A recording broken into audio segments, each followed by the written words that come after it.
Dave Arnold here, and welcome to Earnestly Contend. It's been a couple months since I've actually done an episode, and it's been a lot going on in my life and my family's life, namely my wife and her health. She's been sick and had some difficulties over the last 6 months, just about. So by God's grace, we're getting through it and taking it day by day, but it's been challenging to say the least. But here I am, and I'm going to share with you some of my own learnings the last few months. I recently heard a phrase that comes out of the Reformation period in Europe. It's a Latin phrase known as Coram Deo. Coram Deo means living before the face of God. It has the idea of practicing God's presence, as Brother Lawrence put it. That sense where we live before our great King and our great Lord in a way that we want to please Him, in a way that we want to desire to do His will and to live the way He's called us to live. And so Coram Deo is a great expression for keeping in mind the things of God and desiring to please Him and desiring to be devoted to Him throughout the course of our lives, in every detail, in our families, in our marriages, in our dealings with our children, in our workplaces, and how we deal with finances and unexpected circumstances and so forth. And so that's something that God's challenged me lately, to live with Coram Deo, live before the face of God. John Owen, who was a great 17th century Puritan, he wrote a book called Communion with God, and actually is a certain number of series that he gave that he put into a book form. And I've been reading that, and it's been very helpful in my own understanding of how I can live before the presence of God. And Owen says this when he refers to God the Father. He says, thinking much of the Father's love is a powerful motive to holiness and leads the soul into holiness.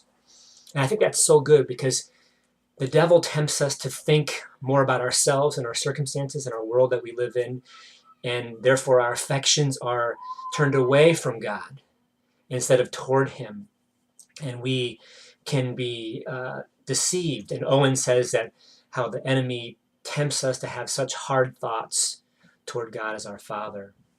And I'm learning by God's grace to come under His authority more and to submit to Him as He leads. And so the thought is in this time, in this episode, is to understand the fear of the Lord.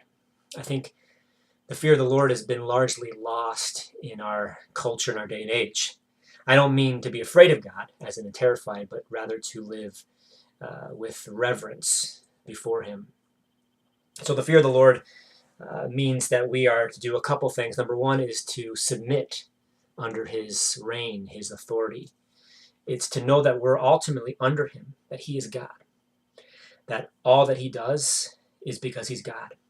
It's for His glory. And I think that's been something I've learned with my wife and this unexpected illness that she's had when she had surgery. And after that surgery, things kind of turned pretty drastically. And it's been hard, but we've learned, my wife and I both have learned to submit to God and say, okay, Lord, we accept your will. Number two is piety. Again, this is a word we don't really hear in our culture. Piety simply means devotion. So Coram Deo means that we are devoted to God. We desire to please Him, that we are in our thinking, in our words, in our actions, we want to live before His presence. And number three is turning from sin. Proverbs 8:13 says, the fear of the Lord is to hate evil. I think sometimes we can be lax in this. We can coddle sin, and we don't take it serious like we should. We don't hear sin spoken much about in pulpits today, unfortunately, and how to deal with sin and fight against sin. And yet, it's throughout the Bible we're told to turn from sin, like Joseph to flee and run, or like Sodom, or like Lot from Sodom, to turn our back against the wickedness and flee from it. And so the fear of the Lord is to avoid the opportunity for sin, to avoid evil, all forms of evil, and to hate it, to abhor it, as the Lord does.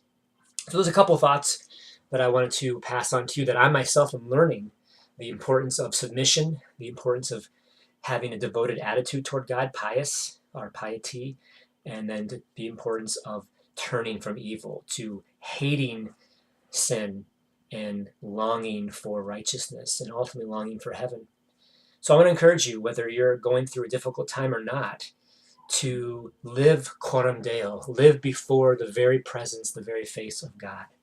Learn to practice his presence. Learn to turn your thoughts in your mind, thoughts of your mind toward him, and to the desires of your heart toward him, your affections toward him. Live before his presence each and every day. And I believe if you do, you will see great things in your life. You'll see God's hand upon you.